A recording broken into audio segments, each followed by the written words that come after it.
بسم اللہ الرحمن الرحیم۔ بسم اللہ الرحمن الرحیم۔ السلام علیکم ورحمۃ اللہ وبرکاتہ۔ کیسے ہیں آپ ویورز؟ اللہ تعالیٰ کی عافیت میں رہیں انشاءاللہ۔ میری آج کی آیت ہے وَاتَّقُوا اللَّهَ الَّذِي تَسَاءَلُونَ بِهِ وَالْأَرْحَامَ۔ مطلب کچھ یوں ہے کہ ڈرو تم اللہ تعالیٰ سے، وہ کہ تم سے سوال کرتا ہے تمہارے رشتہ داروں کے بارے میں، یا کرے گا، استمراری ہے، دونوں معنوں میں آئے گا۔ سب سے پہلے تو میں معذرت خواہ ہوں ایک لمبے عرصے کے بعد حاضر ہونے کے لیے۔ کچھ مصروفیات زیادہ تھیں، آن لائن پڑھاتی ہوں، اسٹوڈنٹ زیادہ، جس کی وجہ سے میں ٹائم نہیں نکال پائی، لیکن اب انشاءاللہ وعدہ کرتی ہوں کہ جیسے بھی ہے تھوڑا تھوڑا ٹائم نکالوں گی۔ اور آپ لوگوں سے گزارش ہے کہ زیادہ سے زیادہ سبسکرائب کرتے رہیں تاکہ ہمارا حوصلہ بڑھے، ہمیں ہمت ہو اور ہم اس کام کو آگے سے آگے لے کر چلیں۔ یہ آیت میں نے جو آپ کے سامنے پڑھی ہے یہ سورۃ نساء کی ہے، جس میں اللہ رب العزت ہم سے ہمارے رشتہ داروں کے بارے میں ہمیں ہدایت کر رہے ہیں۔ دیکھیے جو ہمارے رشتہ دار ہیں نا، جن میں ہمارے ماں باپ، بہن بھائی، دادا دادی، نانا نانی، تایا چچا، ہمارے عصبی نسبی سارے رشتے جو ہیں نا، یہ بڑے پیارے ہیں، بالکل ایسے ہی جیسے ہمیں اپنے آنکھ، کان، ناک اور ہمارے جسم کے دوسرے اعضاء بہت پیارے ہیں۔ کیوں؟ اس لیے کہ ہمیں بن مانگے ملے ہیں، اور جو چیز ہمیں بن مانگی ملی ہے نا، اس نے ثابت کر دیا ہے کہ وہ ہمارے لیے بہترین تھی، اعلیٰ ترین۔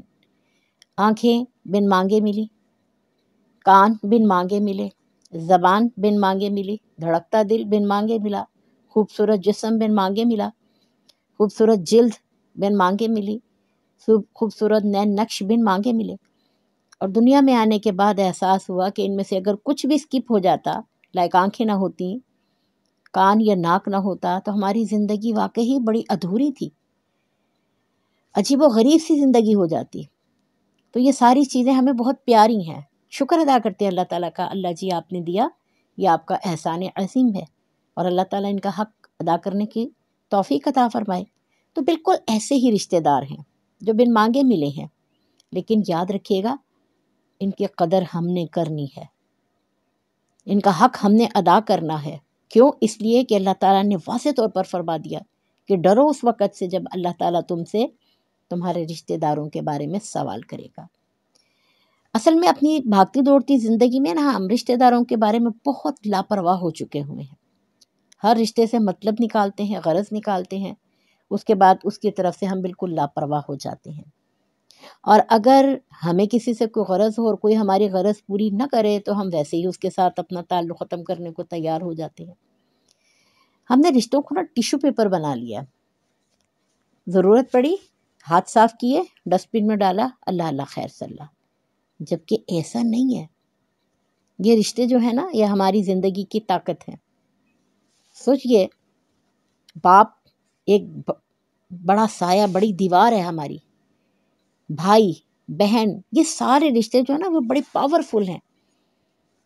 یا کبھی تنہائی میں کھڑے ہوں، سوچے ذرا، اگر کہیں تنہائی میں کھڑے ہیں اور کچھ لوگ آپ کو ہراساں کر رہے ہیں، تو وہاں پر آپ کو بھائی آتا ہوا نظر آئے، بہن آتی ہوئی نظر آئے، والدہ آتی ہوئی نظر آئے، یا کوئی بھی رشتہ آپ کا آتا ہوا نظر آئے، تو کتنی ڈھارس ہوتی ہے نا، کتنا حوصلہ ہوتا ہے۔ آپ سمجھتی ہیں کہ بس سب کچھ مجھے مل گیا، اب مجھے کوئی مسئلہ نہیں ہے۔ تو جب اس وقت ہمیں اس طاقت کا احساس جو ہوتا ہے، وہ ساری زندگی کیوں نہیں ہوتا؟ ہم ان کو لے کر ساتھ کیوں نہیں چلتے؟ ہم ان کو ان کی زندگی میں وہ حق اور وہ مقام کیوں نہیں دیتے جو اللہ تعالیٰ نے رکھ دیا؟ ہم ماں کو ماں کا مقام کیوں نہیں دیتے؟ اکثر بچیوں سے سنا ہے، جی ہماری والدہ تو پڑھی لکھی نہیں ہے۔ واہ، وہ پڑھی لکھی نہیں ہے تو کون پڑھا لکھا ہو سکتا ہے؟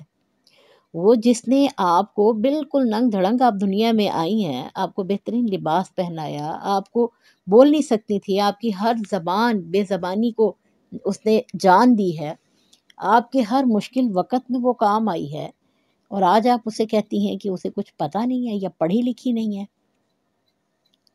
یہ جہالت ہے، یہ کم عقلی ہے ہماری۔